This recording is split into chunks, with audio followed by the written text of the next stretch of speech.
যেই মহিলাদের সাফার জোর বেশি ওই মহিলারা কখনোই সংসারে সুখী হয় না, এবং কি সংসার অনেক সময় টিকেই না। তো এই সাফার জোর যদি না থাকতো আমাদের সমাজে অসংখ্য সংসার এভাবে টিকে যেত। শুধুমাত্র মহিলাদের সাফার জোরের কারণে সংসার টিকে না। একটা পুরুষ কি চায়?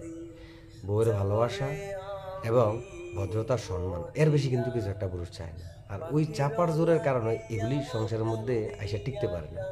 তো এই ক্ষেত্রে সংসার ভাঙে। তো যাই হোক, একটা ছোট্ট বিষয় গল্প বলি। একজন কবিরাজের কাছে একটা মহিলা গেছে। তো কবিরাজরা কিন্তু মূলত যে কবিরাজ টবিরাজ যাই করে এটা কতটাকে বিশ্বাস করে আমি জানি না।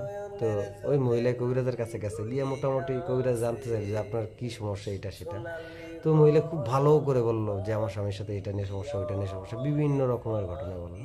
তো ঘটনা বলার পরে ওই কবিরাজ ভালো করে বুঝতে পারছে যে এই মহিলার সাফাস জোরের কারণে এই সংসারে অশান্তি হইতেছে। তো ওই লোকটা কি করলো, কি দিব, একটা তাবিজ, তাবিজ আসলে তাবিজ কিছু না, জাস্ট একটা তাবিজের মতো কিছু একটা বানায় বলছে যে আপনি এটা জিব্বার নিচে রাখবেন আগামী 1 সপ্তাহ, এবং জিব্বার নিচে রাখবেন, খাবার দেবেন। খুব ভালো।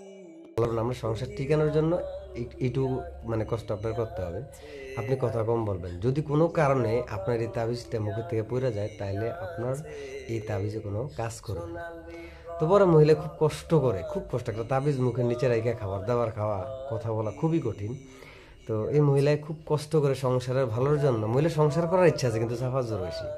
তো খুব কষ্ট করে 7 দিন এই তাবিজটা মুখের নিচে রাখছে, মানে জিব্বার নিচে রাখছে। তখন জিব্বার নিচে তাবিজ রাখলে তো সে কথা বলতে পারবে না, বা কথা বলবে না টেনশনের কারণে যদি তাবিজ ফিরে যায়। তো 7 দিন বেশ ভালোই, স্বামীর সাথে তেমন কোনো কথাবার্তা বলে না, মানে চুপচাপ মোটামুটি সব কিছু ঠিকঠাক। তো এই 7 দিনের মধ্যে স্বামীর সাথে তার খুব একটা ভালো সম্পর্ক তৈরি হয়ে গেল, ওই আগের ঝগড়া বিরোধ সব কিছু বাদ দিয়ে। তো 7 দিন পরে কবিরাজের কাছে গেছে। তো গিয়ে করছে যে আমার সংসারে তো শান্তি ফিরাইছে, এখন খুব ভালো আছে, আমার স্বামীর সাথে এখন আমার খুব ভালো বনাবনি হচ্ছে, কোনো সমস্যা নেই।